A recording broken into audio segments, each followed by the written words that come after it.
চলে যাব কিন্তু। মরে যাব কিন্তু।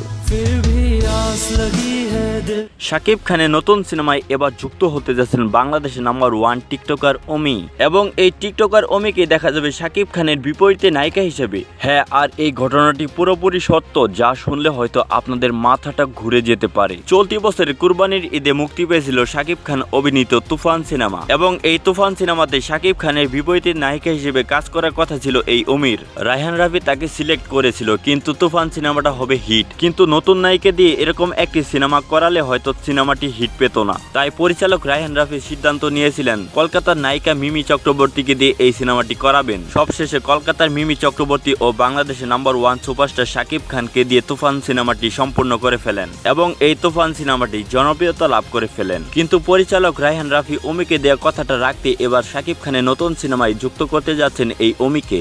ধারণা করা যাচ্ছে 2025 সালে মাঝামাঝি সময়ে শাকিব খানের নতুন একটা সিনেমায় কাজ করবে এই নায়িকা। আর এই নিউজটি বর্তমানে বেশ আলোচিত একটি নিউজ, যা বর্তমানে সাকিবিয়ানদের মনের মধ্যে অনেকগুলো প্রশ্ন ঘুরপাক খাচ্ছে। সত্যি সত্যি কি শাকিব খানের সিনেমায় থাকবে টিকটকার অমি? সাকিবিয়ানদের কি মনে হয় তা কমেন্টে জানিয়ে দাও তোমরা। সেই সাথে নতুন নতুন আপডেট পেতে আমাদের এই চ্যানেলটিকে অবশ্যই সাবস্ক্রাইব করে আমাদের পাশে থাকো। ধন্যবাদ।